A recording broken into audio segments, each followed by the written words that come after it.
ഈ ബഹുമാനപ്പെട്ട നിയമപാലകർ ഒരുപാട് പ്രയാസപ്പെടുന്നുണ്ട് ലഹരി കൊണ്ട്. അതിന് ശമനമുണ്ടാക്കാനുള്ള ഒരു പ്രോഗ്രാമാണ് ഇവിടെ.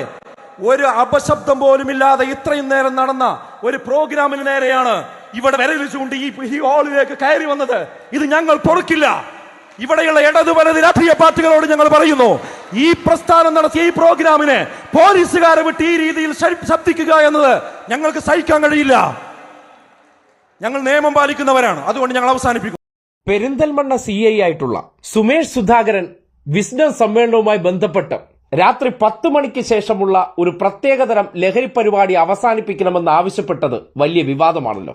അതിന്റെ പേരിൽ അദ്ദേഹത്തെ സംഘി ചാപ്പകുത്താൻ വേണ്ടി ചില തീവ്ര മുസ്ലിം സംഘടനകളും ലീഗിലെ തന്നെ തീവ്ര നിലപാടുകാര് സുഡാപ്പികൾ ഉൾപ്പെടെയുള്ളവർ വല്ലാതെ വ്യഗ്രത പൂണ്ട് ഉറഞ്ഞു തുള്ളുന്നുണ്ട്.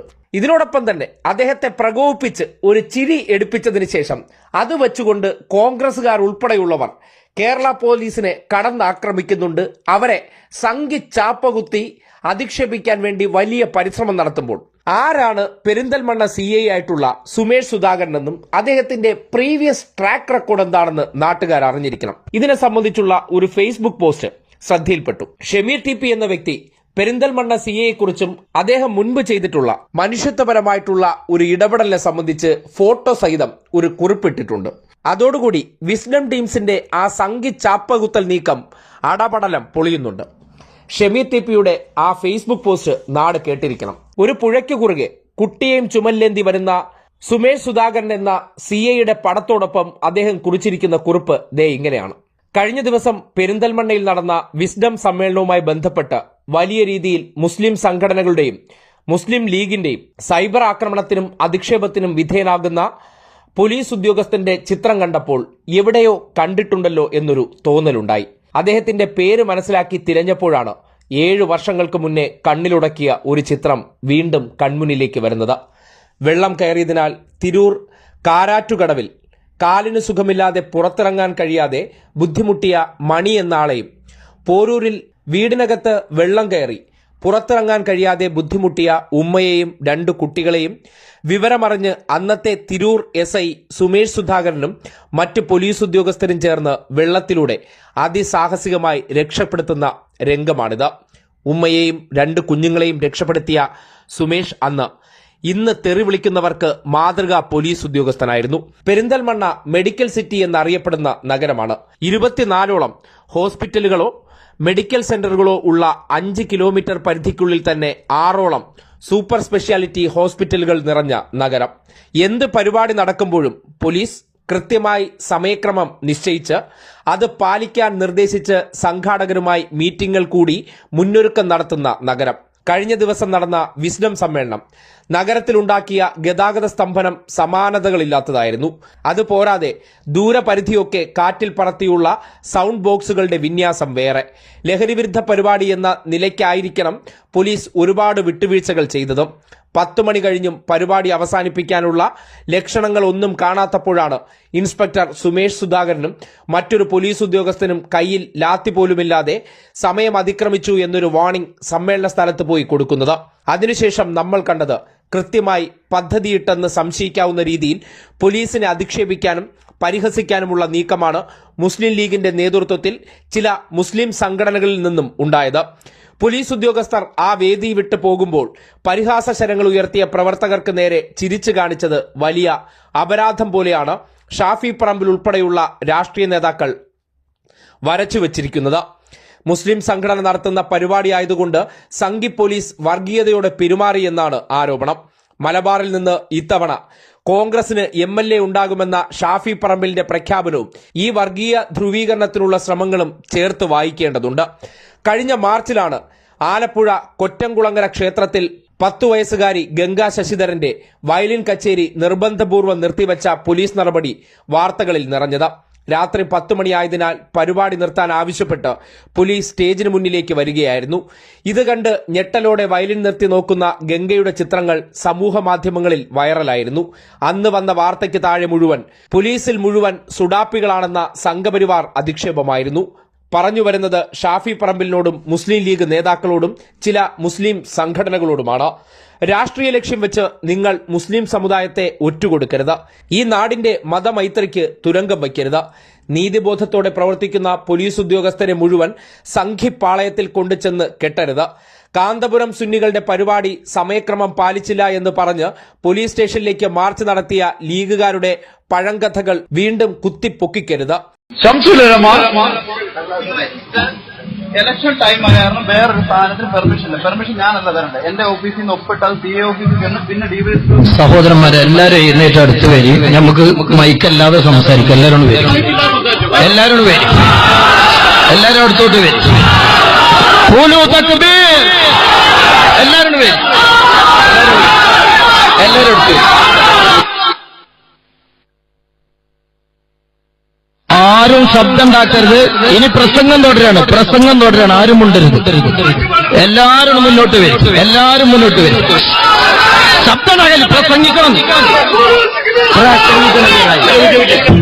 പ്രസംഗം നടക്കുകയാണ്. എല്ലാവരും ശാന്തമായി മുന്നോട്ട് വരിക. മൈക്ക നിയമപരമായി നമ്മൾ പെർമിറ്റ് എടുത്തതാണ്, നമുക്ക് സമയം അനുവദിച്ചതുമാണ്. ഇപ്പൊ എന്താണെന്നറിയില്ല.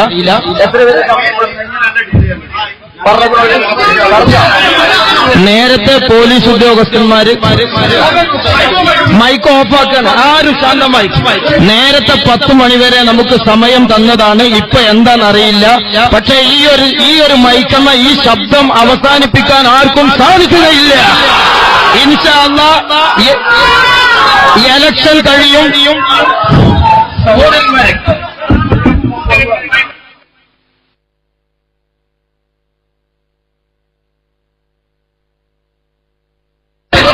നേരത്തെ തന്ന പെർമിഷൻ ഇപ്പോൾ എന്തുകൊണ്ട് ക്യാൻസലാക്കുന്നു എന്നത് ഇൻഷാ അല്ലാഹ് ഇനിയും സന്ദർഭങ്ങളുണ്ട്. ഇലക്ഷൻ കഴിഞ്ഞാലും നിയമം രാജ്യത്തുണ്ട്, ഭരണഘടന ഇന്ത്യയിലുണ്ട്, പോലീസ് സ്റ്റേഷൻ ഇന്ത്യയിലുണ്ട്. എല്ലാ നിയമങ്ങളും അറിഞ്ഞും അനുഭവിച്ചും പ്രവർത്തിച്ചുമാണ് കാന്തപുരം ഉസ്താദിന്റെ ഒരു മഹലിൽ എങ്ങനെ ജീവിക്കണമെന്നും ഇവിടെ നിയമം എങ്ങനെ മാനിക്കണമെന്നൊക്കെ അറിയുന്നവരാണ്. അതുകൊണ്ട് എല്ലാവരും ശാന്തമായി നിൽക്കുക. നമുക്ക് പറയാനുള്ളത് ശാന്തമായി നമുക്കിവിടെ സംസാരിക്കാം. എല്ലാവരും മിണ്ടാതിരിക്കുക. അന്ന് എനിക്ക് ബാക്കി പറഞ്ഞുതരാം. പ്രിയപ്പെട്ട സുമേഷ് സാർ, 10 മണിയാകുമ്പോൾ ഉറങ്ങാൻ കിടക്കുന്ന ചെറിയ ശബ്ദം പോലും അസ്വസ്ഥമുണ്ടാക്കുന്ന, അത് കേട്ട് കരയുന്ന എന്റെ മകൾ കൂടി ജീവിക്കുന്ന നഗരമാണ് പെരിന്തൽമണ്ണ. വെന്റിലേറ്ററിലും ICUലുമായി നിരവധി മനുഷ്യർ ജീവിതത്തോടും മരണത്തോടും പോരാടുന്ന നഗരം. 10 മണി കഴിഞ്ഞാൽ മൈക്ക് ഓഫ് ചെയ്യണമെന്ന നിയമത്തെ സംരക്ഷിക്കാൻ ഇറങ്ങിയ താങ്കളോട് എനിക്ക് വ്യക്തിപരമായി തന്നെ നന്ദിയുണ്ട്. പ്രളയകാലത്ത് സ്വന്തം കുഞ്ഞിനെ എന്ന പോലെ വെള്ളക്കെട്ടിലകപ്പെട്ട ഒരു കുഞ്ഞിനെ ചുമലിൽ വെച്ച് നടക്കുന്ന താങ്കളുടെ ചിത്രം മാത്രം മതി നിങ്ങൾക്ക് നേരെ ഉയരുന്ന വർഗീയതയുടെ വെറുപ്പിന്റെ ഭാഷയെ ധൈര്യത്തോടെ മറികടക്കാൻ. Sumesh Sudhakaran sir, I salute you with utmost respect. ഇതാണ് ഷമീർ TPയുടെ ഫേസ്ബുക്ക് കുറിപ്പ്. ഇതിലുണ്ട് പെരിന്തൽമണ്ണ സ്വദേശിയായിട്ടുള്ള ഒരു വ്യക്തി ആ നഗരത്തെക്കുറിച്ചും ആ നാടിന്റെ സവിശേഷതയെക്കുറിച്ചും വ്യക്തമാക്കിക്കൊണ്ട് എന്തുകൊണ്ട് പോലീസിന് അവിടെ ഇടപെടേണ്ടി വന്നു എന്നുള്ളതും 10 മണിക്ക് ശേഷം നീണ്ടുപോയിട്ടുള്ള ആ ലഹരി പരിപാടി എത്രമാത്രം നഗരത്തിലെത്തിയവരെ ബുദ്ധിമുട്ടിച്ചു എന്നുള്ള യാഥാർത്ഥ്യം, അതെല്ലാം മറച്ചു വെച്ചുകൊണ്ട് ഒരു ഉദ്യോഗസ്ഥൻ അദ്ദേഹത്തിന്റെ ഉത്തരവാദിത്വം ഹോസ്പിറ്റലുകൾ കൊണ്ട് തിങ്ങി നിറഞ്ഞ ഒരു നഗരത്തിൽ നടത്തിയ നീതിപൂർവമായ ഇടപെടൽ, അതിനെ മതവൽക്കരിച്ചുകൊണ്ട് ഒരു ഉദ്യോഗസ്ഥനെ സംഘി ചാപ്പകുത്തിക്കൊണ്ട് ഈ രീതിയിൽ വർഗീയവൽക്കരിക്കാൻ ശ്രമിച്ചത് നിക്ഷിപ്ത താൽപര്യത്തോടെയാണ്. ഇടപെട്ടത് കൃത്യമായ കാര്യത്തിനാണ്. ആ വിഷയവുമായി ബന്ധപ്പെട്ട് ഹൈക്കോടതി നിയമത്തിന്റെ അടിസ്ഥാനത്തിൽ മാത്രമാണ് ഉദ്യോഗസ്ഥന്റെ ഇടപെടൽ. അയാൾ നടത്തിയ പ്രവർത്തനത്തെ മതവർഗീയത കുത്തിനിറച്ചുകൊണ്ട് ഈ രീതിയിൽ വളച്ചൊടിക്കുന്നുണ്ടെങ്കിൽ അതിന്റെ പിന്നിൽ ഒരു രാഷ്ട്രീയമുണ്ട്. ആ രാഷ്ട്രീയം വരുന്ന തെരഞ്ഞെടുപ്പ് മുൻനിർത്തിയാണെന്ന് നിസ്സംശയം പറയാം. മുസ്ലിം കൺസോൾട്ടേഷൻ ഉണ്ടാക്കാൻ ആഗ്രഹിക്കുന്നവർ ഈ രീതിയിൽ ഇപ്പോൾ പോലീസിനെ മുഴുവൻ സംഘിച്ചാപ്പ കുത്തിക്കൊണ്ട് അവർ നടത്തിയ നിയമവിരുദ്ധ പ്രവർത്തനത്തെ ന്യായീകരിക്കാൻ പരിശ്രമിക്കുന്നുണ്ടെങ്കിൽ അത് ചിലരുടെ കുബുദ്ധിയാണെന്ന് ഈ നാട് തിരിച്ചറിയേണ്ടിയിരിക്കുന്നു എന്നുള്ള കാര്യത്തിൽ ഒരു സംശയവും വേണ്ട. 10 മണി വരെ എന്ന് പറഞ്ഞുകൊണ്ട് സാങ്ഷൻ കൊടുത്ത് വീണ്ടും ആ പോലീസ് ഉദ്യോഗസ്ഥൻ ആവർത്തിച്ച് ഇൻഫോം ചെയ്തു. അടുത്ത ഹോസ്പിറ്റലുണ്ട്, പരാതികൾ വരുന്നുണ്ട്, നിങ്ങൾ പരിപാടി അവസാനിപ്പിക്കണമെന്ന് ഇൻഫോം ചെയ്തിട്ടും സമയമായിട്ട് നിർത്താതെ വന്നപ്പോ സ്വാഭാവികമായും പോലീസ് ഉദ്യോഗസ്ഥൻ കടന്നു വന്നിട്ട് മൈക്ക് ഓഫ് ചെയ്യണം എന്ന് പറഞ്ഞത് വലിയ വിവാദമാക്കി കത്തിച്ച് തങ്ങളുടെ സംഘടനയുടെ പ്രമോഷന് വേണ്ടി ഉപയോഗിക്കുന്ന ഏറ്റവും മോശമായ ഇടപെടൽ. അത് രാഷ്ട്രീയക്കാർ കൊള്ളുകയാണ്. വ്യത്യസ്ത രാഷ്ട്രീയ പാർട്ടിയുടെ നേതാക്കന്മാരെ കൊണ്ടും അതുപോലെ തന്നെ യുവജന പ്രസ്ഥാനത്തിന്റെ ആളുകളെ കൊണ്ടുമൊക്കെ ആ ഒരു പോലീസുകാരനെ വർഗീയവാദിയായി ചിത്രീകരിച്ചുകൊണ്ട് അടിഞ്ഞാട്ടം നടത്തുകയാണ്.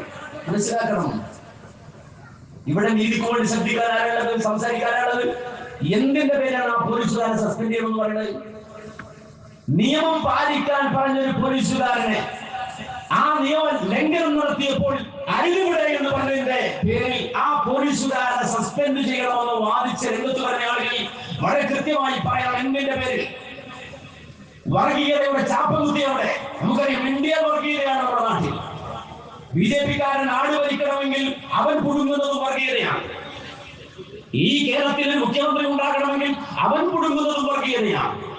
നാടൊട്ടുക്കും വർഗീയത പുടുങ്ങി ജീവിക്കുന്ന ഒരു സമൂഹത്തിൽ ഇവന്റെ വക ഒരു വർഗീയത എന്ന് പറഞ്ഞാൽ അവൻ നടത്തുന്നില്ല പരിപാടി, ഇവർ നടത്തുന്നില്ല പരിപാടി, അവിടെ ഇതാ DJ പാർട്ടി നടക്കുന്നില്ലേ, ഞങ്ങൾക്കും എന്താണ് പിന്നെ നിയമം ലംഘിച്ചാൽ ആണോ? അങ്ങനെയാണോ ഒരു മുസ്ലിം പറയേണ്ടത്? അവനും ഇവനും നിയമം ലംഘിക്കുന്നുവെങ്കിൽ എനിക്കും നിയമം ലംഘിക്കാൻ അവസരം വേണം എന്നാണോ വാദിക്കേണ്ടത്? അതിനാണോ രാഷ്ട്രീയക്കാരൻ ചൂണ്ടുപിടിക്കേണ്ടത്? ആണോ? മനസ്സിലാക്കണം. അതിനു മുമ്പ് ഒരു ക്ഷേത്രത്തിൽ അരങ്ങേറ്റം നടന്നപ്പോ ഇതുപോലെ തന്നെ പോലീസുകാർ ചെന്ന് പറഞ്ഞു പറ്റില്ലായും അതിന്റെ പേര് വിവാദം ഉണ്ടായി. അരങ്ങേറ്റം നടക്കാൻ ഒരു കുട്ടി ഡാൻസ് കളിക്കാൻ സമയം കഴിഞ്ഞപ്പോ സ്വാഭാവികമായും പോലീസുകാരെ സംബന്ധിച്ചിടത്തോളം അവർ നിയമം നടപ്പാക്കാൻ വന്നു അതേ പരിപാടി അവസാനിപ്പിക്കണമെന്ന് പറഞ്ഞ വിവാദമായി. കഴിഞ്ഞ ദിവസം ഒരു മതപ്രഭാഷണം നടക്കുകയാണ്. കാന്തപുരം സമസ്തക്കാരന്റെ സ്റ്റേജിൽ 10 മണി കഴിഞ്ഞ് വഴ നടക്കുമ്പോ ഇതുപോലെ പോലീസുകാരൻ കടന്നു വന്നപ്പോ അവിടെ മൈക്ക് തട്ടി ഒരു സഹാബി പറയുമ്പോൾ ഞങ്ങൾ കാണിച്ചു തരും ഇവിടുത്തെ രാഷ്ട്രീയ പാർട്ടിക്കാരന്റെ പേര് പറയാണ് ഈ മതവേദിയിൽ നിന്ന് തലക്കെട്ടിയ മുസ്ലിയാക്കന്മാർ. പെരിന്തൽമണ്ണയിലും ഇതുപോലെ ഒരു നേതാവ് മൈക്കെടുത്ത് പറയാൻ ഇവിടുത്തെ വലതുപക്ഷ രാഷ്ട്രീയവും ഇടതുപക്ഷ രാഷ്ട്രീയവും നിയമം ലംഘിക്കുമ്പോ അതിന് കൂട്ടുനിൽക്കാനാണോ ഇവിടുത്തെ വലതുപക്ഷവും അതുപോലെ ഇടതുപക്ഷവും ഉള്ളത്? തങ്ങളുടെ സംഘടനയുടെ ഏതെങ്കിലും ഒരു പരിപാടിക്ക് പ്രമോഷൻ കിട്ടണമെങ്കിൽ വഴിവിട്ട മാർഗങ്ങൾ സ്വീകരിച്ചു പോകുന്ന ആളുകൾ അവർ തന്നെ ജനങ്ങളെ പഠിപ്പിച്ചു കൊടുക്കാൻ നമ്മൾ വലിയ സമ്മേളനങ്ങൾ നടത്തുമ്പോ ആൾക്കൂട്ടമുണ്ടാകും. ആളുകളെ കാണിച്ചു കൊടുക്കുമ്പോ സ്വാഭാവികമായും രാഷ്ട്രീയക്കാരൻ നമ്മുടെ പുറകെ വരും. നമ്മൾ ആവശ്യം പറയുമ്പോ അയാൾ ഇന്ന പാർട്ടിയുടെ ഇന്ന സംഘടനയുടെ നേതാവാണ് അല്ലെങ്കിൽ ആ സംഘടനയുടെ ആളാണ് എന്ന് പറഞ്ഞുകൊണ്ട് നമ്മൾ പറയുന്ന കാര്യങ്ങൾ സാധിച്ചു തരും. അതുകൊണ്ട് മാക്സിമം നമ്മൾ ആളെ കൂട്ടി വരവേശണമെന്ന് പറയാൻ ഈ സമുദായത്തിന്റെ ഉള്ളിൽ പുതിയ വെള്ളാപ്പള്ളിമാർ രംഗപ്രവേശം ചെയ്യുന്നു എന്നാണ് ഇതിന്റെ അർത്ഥം. ഒരു സമുദായത്തെ കാണിച്ചു കൂട്ടി ഇവരുടെ ഇലക്ഷൻ ഇവരുടെ വോട്ടൊക്കെ ഞങ്ങൾ നിങ്ങൾക്ക് വാങ്ങിത്തരാം എന്ന് പറയാൻ മാത്രം വളർന്ന ഏത് നേതാവാണുള്ളത്?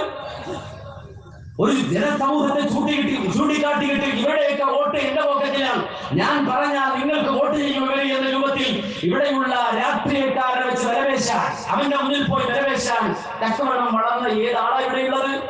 അപ്പൊ ഈ രൂപത്തിൽ ഈ സലഫി പേര് അണിഞ്ഞുകൊണ്ട് വരുന്ന ചില ആളുകൾ പോലും രംഗത്ത് വരുമ്പോ വളരെ ആഴത്തിൽ നമ്മൾ പഠിക്കണം. ഈ സമൂഹത്തിന്റെ പേര് വെച്ച് അവരെ വെച്ച് വിലപേശി പലതും നേടിയെടുക്കാം എന്ന് പറയുന്ന ഈ ഒരു ധാരണയുടെ പേരാണ് പൗരോഹിത്യം.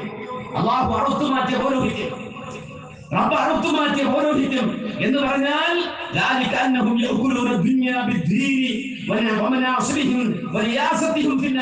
ആളുകൾക്കിടയിൽ നേതൃത്വമുണ്ടെന്ന് കരുതി, ആളുകളുടെ സ്ഥാനമുണ്ടെന്ന് കരുതി അത് വെച്ചിട്ട് ജനങ്ങളെ ചൂഷണം ചെയ്ത് ദുനിയാവിന് വേണ്ടി ആ ഒരു വൃത്തത്തെ അല്ലെങ്കിൽ ആ ഒരു വകുപ്പിനെ അല്ലെങ്കിൽ ആ ഒരു ജനസഞ്ചയത്തെ തിരിച്ചു കൊണ്ടുപോകുന്ന ഏർപ്പാട് അത്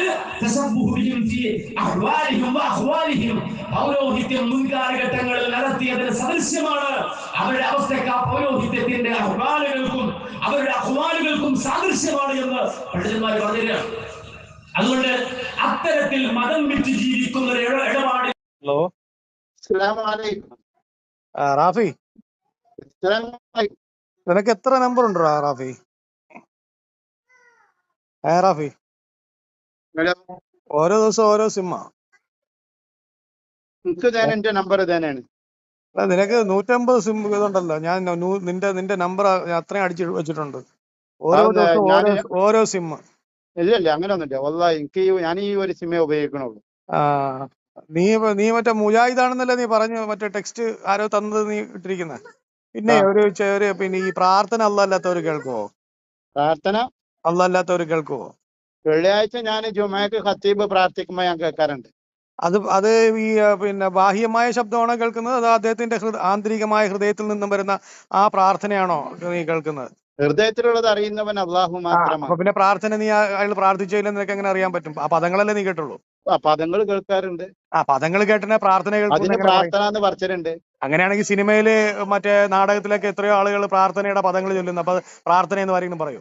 പ്രാർത്ഥന വെള്ളിയാഴ്ച ഖത്തീബ് വെള്ളിയാഴ്ച ഖത്തീബ് പിന്നെ അയാള് ഒരു ബോധവും ഇല്ലാതെയാണ് നാവ് കൊണ്ട് യാന്ത്രികമായി ഉരുവിടുന്ന സംഭവമാണെങ്കിൽ അതിന്റെ പ്രാർത്ഥനയെന്ന് നിനക്ക് എങ്ങനെ അറിയാൻ കഴിയും? നമുക്കറിയാൻ കഴിയും. നമ്മൾ കേൾക്കുന്നത് പ്രാർത്ഥന ഉള്ളൂ. പ്രാർത്ഥനയുടെ പദമല്ലേ? അപ്പൊ അതാണ് അത് പ്രാർത്ഥനയാണെന്ന് നിനക്ക് മനസ്സിലാവുന്നത് എങ്ങനെ? അതിന് ചിലപ്പം പ്രാർത്ഥിക്കാറുണ്ട് റബ്ബി ജഅൽനി മുഖീമ സ്വലാത്തി വമിൻ കൺഫേം അല്ല അല്ലേ? കൺഫേം അല്ല. അല്ല, റബ്ബി ജഅൽനി മുഖീമ സ്വലാത്തി വമിൻ ദുരിയത്തി എന്ന് പറയുമ്പോ പ്രാർത്ഥന അല്ലേ? അത് തന്നെ, അത് കൺഫേം അല്ല. നിനക്ക് അത് അയാൾ പ്രാർത്ഥിച്ചിട്ടുണ്ടോ ഇല്ലേ, അതോ പദം വെറുതെ നാവ് കൊണ്ട് ഉരുവിട്ടതാണോ നിനക്ക് പിന്നെ അത് രണ്ടും തിരിച്ചറിയാൻ പറ്റില്ല. അതെ, അതിനെ പ്രാർത്ഥന എങ്ങനെ? ഇപ്പൊ ഞാൻ പറയട്ടെ, സിനിമയില് ഒരാൾ എന്നത് പ്രാർത്ഥനയാണോ? അത് സിനിമയിൽ ഒരാൾ, നാടകത്തിൽ ഒരാൾ എന്നത് പ്രാർത്ഥനയാണോ? ഇപ്പൊ പ്രാർത്ഥനയുടെ നീ ഇപ്പൊ ചൊല്ലിയത് പദമാണ് ഞാൻ കേട്ടത്. പ്രാർത്ഥന അല്ലേ? പ്രാർത്ഥനയുടെ പദം കേട്ടു. അത് പ്രാർത്ഥനയാണോ? അല്ലേ, പ്രാർത്ഥനയുടെ പദമാണ് കേട്ടത്. പ്രാർത്ഥന അല്ലേ അത്? നീ പ്രാർത്ഥിച്ചിട്ടുണ്ടോ ഇല്ലെന്ന് എനിക്ക് അറിഞ്ഞൂടാ. അത് ഞാൻ പരിശുദ്ധ ഖുർആനിലെ ഒരു പ്രാർത്ഥനയാണ് ഞാൻ ചൊല്ലിയത്. പ്രാർത്ഥനയുടെ വചനമാണ് നീ പറഞ്ഞത് അല്ലേ? അത് ബാഹ്യമായ പദമാണ് ഞാൻ കേട്ടത്. അതിന് പ്രാർത്ഥന എന്ന് പറയാൻ പറ്റുമോ? അതിനെ പ്രാർത്ഥന എന്ന് പറയണമെങ്കിൽ നീ പ്രാർത്ഥിച്ചിട്ടുണ്ടോ എന്നല്ല ഞാൻ അറിയണം. നമസ്കാരം പ്രാർത്ഥനയാണോ? നിസ്കാരം പ്രാർത്ഥനയാണ് അല്ലേ? പ്രാർത്ഥനയാണ്. ഞാൻ നിസ്കരിക്കുന്നത് നീ കാണാറുണ്ടോ? കാണാറുണ്ട്. ബാഹ്യമായ കാര്യങ്ങളെ കാണുന്നുള്ളൂ, കാണില്ല. പ്രാർത്ഥന എന്ന് പറഞ്ഞു. പല നിസ്കാരക്കാരുടെയും നിസ്കാരം അള്ളാഹു നാളെ പഴംതുണി പോലെ മുഖത്ത് വലിച്ചെറിയുന്നു. എന്താ കാര്യം എന്നറിയാമോ? നമ്മള് നമ്മളെ ബാഹ്യമായ നിസ്കാരത്തിന്റെ ബാഹ്യമായ രൂപങ്ങൾ മാത്രമേ നമ്മൾ കാണുന്നുള്ളൂ. അതന്നെ, ഹൃദയത്തിലുള്ളത് പ്രാർത്ഥന അയാൾ പ്രാർത്ഥിച്ചിട്ടുണ്ടോ ഇല്ലേ എന്നുള്ളത് ആർക്കേ അറിയുള്ളൂ? അള്ളാഹുവിനെ അറിയുള്ളൂ. പിന്നെ നീ പ്രാർത്ഥന അള്ളാഹ് അല്ലാത്തവർ അറിയും കേൾക്കും നീ വിശ്വസിച്ചാൽ നീ മുജാഹിദാണെന്ന് എങ്ങനെ പറയാൻ പറ്റും? ഏത് പ്രാർത്ഥന? AP അബ്ദുൽ ഖാദർ മൗലവിയോട് നീ തന്നെ വിളിച്ചു ചോദിച്ചപ്പോൾ അയാൾ എന്താണ് പറഞ്ഞത്? പുതിയൊരു സംഭവമായിട്ടാണ് കായക്കൊടിയും ടീമും നീ പറഞ്ഞതാണ്. നീ പുതിയൊരു സംഭവമായിട്ട് ഇപ്പൊ നമ്മളെ മുജാഹിദ് പ്രസ്ഥാനത്തിലേക്ക് പുതിയൊരു സംഭവം കടന്നു വന്നിട്ടുണ്ട്. ഇപ്പൊ അള്ളാഹ് അല്ലാത്തവർ ദുആ, സെമിഉ ദുആ അള്ളാഹുവിന്റെ മാത്രം സിഫത്തല്ല. തൊട്ടടുത്തിരിക്കുന്ന കായക്കൊടിക്കും അറിയാൻ കഴിയും, പിന്നെ തൊട്ടടുത്തിരിക്കുന്ന അനസ് മൊല്ലാക്കും കേൾക്കാൻ കഴിയും, അറിയാൻ കഴിയും എന്ന് നീ പറഞ്ഞപ്പോ അദ്ദേഹം കൊടുത്ത മറുപടി എന്താണ്? നിനക്ക് ഓർമ്മയുണ്ടോ? നിനക്ക് ഓർമ്മയുണ്ടോടോ റാഫി? അയാള് പറഞ്ഞത് മുജാഹിദ് പ്രസ്ഥാനത്തിൽ കുറെ ഖുറാഫികൾ, പടുജാഹിലുകൾ കയറി കൂടിയിട്ടുണ്ട്. അവന്മാരാണ് ഈ ഇതൊക്കെ. അതാണ് നീ. ഇപ്പൊ നീ അതാണ്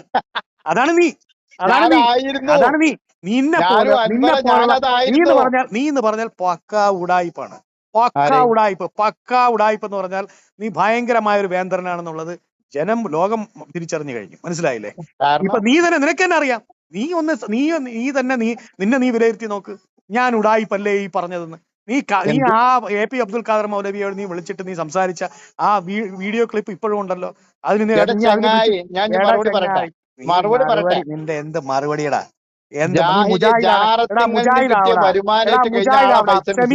ആർജവമായിട്ട് പറ, അള്ളാഹ് അല്ലാത്തവർ പ്രാർത്ഥന കേൾക്കൂല. നീ പറ എന്നാണ്. അറിയുന്നവൻ റബ്ബ് മാത്രമേ ഉള്ളൂ. എന്ന് പറഞ്ഞപ്പോ AP അബ്ദുൽ ഖാദർ തിരുത്തി തന്നില്ലേ? ഇനി അവൻ സങ്കല്പിച്ചാൽ തന്നെ സങ്കല്പമാണ് നിന്റെ. മനസ്സിലായില്ലേ? പ്രാർത്ഥന അള്ളാഹ് അല്ലാത്തവർ കേൾക്കുമെന്നുള്ളത് നിന്റെ സങ്കല്പമാണ്. മനസ്സിലായോ? അതന്നെ പ്രാർത്ഥന, അത് സങ്കല്പമാണ്. അല്ലാതെ ഖുർആനിൽ വൈരുദ്ധ്യം വരൂല. അത് നീ മനസ്സിലാക്കിയോ ആദ്യം. അള്ളാഹു ഒരിടത്ത് പറയാ പ്രാർത്ഥന കേൾക്കൂല എന്ന് പറയാ, തൊട്ടടുത്ത് പറയാ പ്രാർത്ഥന കേൾക്കൂന്ന് പറയാ. അങ്ങനെ അള്ളാന്റെ കലാമിലില്ല. അത് മനസ്സിലാക്കിയോ നീ? ഞാൻ എന്നോട് പറഞ്ഞത് നീ അതുകൊണ്ട് ഞാൻ പറയണത് നീ KNM മുജാഹിദാണ് എന്ന് പറഞ്ഞുകൊണ്ടിട്ട് വരല്ലേ. KNM എന്ന് പറയുന്നത് വിസ്ഡം ആണ് യഥാർത്ഥത്തിൽ കേരള നേതൃത്വത്തിലെ മുജാഹിദ്. മനസ്സിലായോ? ഇപ്പൊ മറ്റവന്മാര് പറയുന്നുണ്ടല്ലോ, ആരാ കരിമ്പും ടീമും പറയുന്നുണ്ടല്ലോ, കരിമ്പുലാക്കലും ടീമും, അവന്മാരാണ് KNM എന്ന്. ഓടാന്നല്ലേ ഞങ്ങള് പറയണത്? ഞാൻ KNM ആണ്, ഒറിജിനൽ KNM. അതെ. CD ടവറിൽ കയറി അടിച്ചു മാറ്റിക്കൊണ്ടിരിക്കുന്ന അവന്മാരല്ല. അവന്മാരുടെ നേതൃത്വമല്ല. TPയും CPയും അവന്മാരല്ല നേതൃത്വം അല്ല. യഥാർത്ഥ കേരള നേതൃത്വത്തിൽ മുജാഹിദ് എന്ന് പറയുന്നത് വിസ്ഡമാണ്. അതെ. എന്താണ് സാധനം? വിസ്ഡം എന്ന് പറഞ്ഞാൽ നിനക്ക് അറിയാം എന്താ വിസ്ഡം എന്ന്? എൻലൈറ്റ്മെന്റ് എന്നാണ് അതിന്റെ അർത്ഥം. എൻലൈറ്റ്മെന്റ് എന്താണ്? എൻലൈറ്റ്മെന്റ് എന്ന് അറിയാമോ നിനക്ക്? അതാ ഹിദായത്ത്. ഹിദായത്ത് ഞങ്ങളെ ദഅവ സംഘമാണ്, മനസ്സിലായ? കേരള നേതൃത്വത്തിൽ മുജാഹിദിന്റെ ഒരു ദഅവ കൂട്ടായ്മയാണ് വിസ്ഡം ഗ്ലോബൽ ഇസ്ലാമിക് മിഷൻ, അല്ലെങ്കിൽ വിസ്ഡം ഇസ്ലാമിക് മിഷൻ, അല്ലെങ്കിൽ ഓർഗനൈസേഷൻ എന്നൊക്കെ അറിയപ്പെടുന്നത്. അതൊരു ദഅവ സംരംഭമാണ്. ഞങ്ങളെ പറഞ്ഞുതരാം. സുന്നി എന്ന് പറഞ്ഞാൽ നീ അംഗീകരിക്കുമോ? സമസ്തക്കാർ സുന്നിയാണ് ഞങ്ങൾ എന്ന് പറഞ്ഞാൽ നീ അംഗീകരിക്കുമോ? ഇല്ല. അതുപോലെയാണ് CD ടവറിലെ കുറെ മടവൂരികൾ കയറിയിട്ട് KNM ആണെന്ന് പറഞ്ഞാൽ ആരുടെ അംഗീകരിക്കുന്നത്? പണി നോക്കണ. ഞങ്ങൾ പണ്ട് മടവൂരികൾ മറ്റേ മർക്കസ് ദാവായിരുന്നപ്പോൾ ഞങ്ങൾ പറഞ്ഞ എങ്ങനെയാണ് KNM എന്ന് പറഞ്ഞാൽ ഞാനൊരു പോസ്റ്റർ കൊണ്ട് ഒട്ടിക്കും KNM-ന്റെ, ഉടനെ തൊട്ടടുത്ത് അപ്പുറത്ത് അവനും KNM.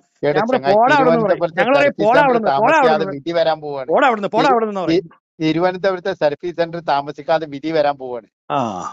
വാദം പോലും തുടങ്ങിയിട്ടില്ല, പിന്നെയാണ് നീ വിധി. അതാണ്, ആ വിധി വരാൻ പോവുകയാണ്, കാത്തിരിക്കും. എടാ വാദം പോലും തുടങ്ങി. ഞാൻ അവിടെ കോടതി കയറുന്നതല്ലടാ, എന്നെ പ്രതിയാക്കിക്കൊണ്ടല്ലേ അവിടെ കേസ് നടക്കുന്നത്. വാദം പോലും തുടങ്ങിയില്ല. അതായത് പുനർ അന്വേഷണം വേണമെന്ന് പറഞ്ഞാൽ ഇപ്പൊ കൊടുത്തിരിക്കണം. പുനരന്വേഷണം 2012 നടന്ന ഒരു സംഭവം 2025 പുനരന്വേഷണം മാത്രമേ എവിടെ എത്തിയിട്ടുള്ളൂ. അത് ഏതായാലും ഞങ്ങൾക്ക് അനുകൂലമാണ്. ഏതനുകൂലം?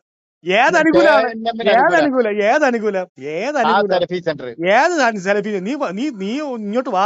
സലഫി സെന്റർ അല്ലാത്തവർ പൊതുവാ കേൾക്കും അറിയും എന്ന് പറഞ്ഞുകൊണ്ട് നീ ഇങ്ങോട്ട് വാ ആ മെമ്പറിലോട്ട്. ഇവിടെ അത് പറ്റൂല. ഇവിടെ കുബൂരിസം ഇവിടെ അതിനകത്ത് കയറ്റാൻ ഞങ്ങൾ സമ്മതിക്കില്ല. മുജാഹിദുകളാണ് ഇവിടെ ഉള്ളത്. ഞങ്ങൾ ഒരു കുബൂരിസം. പിന്നെ വേറൊരു കാര്യം, തിരുവനന്തപുരം പിന്നെ KNM എന്ന് പറയുന്ന ഈ നവമടവൂരികള് അവന്മാര് 2 വിഭാഗമായി ഇപ്പം. നിനക്കറിയാമോ? ഇൻടാക്ട് ആണ് പക്ക. നീ കണ്ടില്ലേ ഇപ്പൊ കൊച്ചു പിള്ളേര് പരിപാടി നടത്തി കണ്ടില്ലേ? എന്ത് പരിപാടി? അവസാനം അള്ളാഹു എന്ത് ചെയ്യുന്നറിയാമോ? ഒരു വൻ പബ്ലിസിറ്റി, എല്ലാവരും അറിയത്തക്ക രീതിയിലുള്ള പബ്ലിസിറ്റിയും കൂടെ. ഏത് പബ്ലിസിറ്റിയും ഒരു പബ്ലിസിറ്റി തന്നെയാണ്. നെഗറ്റീവ് പബ്ലിസിറ്റി ആണെങ്കിലും പോസിറ്റീവ് പബ്ലിസിറ്റി ആണെങ്കിലും, മനസ്സിലായില്ലേ? രാഷ്ട്രീയക്കാരും അവരും എല്ലാം ഞങ്ങളുടെ വിസ്ഡത്തിന്റെ നേതാക്കന്മാരുടെ വാക്കുകൾക്ക് അത്രയും ഗൗരവം നൽകുന്നു. നിനക്കൊക്കെ വേടനേ പറ്റുള്ളൂ, മനസ്സിലായില്ലേ? നിനക്കൊക്കെ നീ പോയി ഇത്തരം വാർത്തകളും വിശേഷങ്ങളും അറിയാൻ ഞങ്ങളുടെ ചാനൽ ഉടൻ തന്നെ സബ്സ്ക്രൈബ് ചെയ്യുക, ലൈക്ക് ചെയ്യുക, ഷെയർ ചെയ്യുക. ജനങ്ങളിലേക്ക് എത്തിക്കണമെന്ന് നിങ്ങൾ ആഗ്രഹിക്കുന്ന വാർത്തകളും വിശേഷങ്ങളും പ്രമുഖരുടെ പ്രഭാഷണങ്ങളും ഞങ്ങളുടെ വാട്സപ്പ് നമ്പറിലേക്ക് അയച്ചു തരിക. നന്മ വളരട്ടെ, തിന്മക്കെതിരെ നമുക്ക് ഒരുമിച്ച് നിൽക്കാം.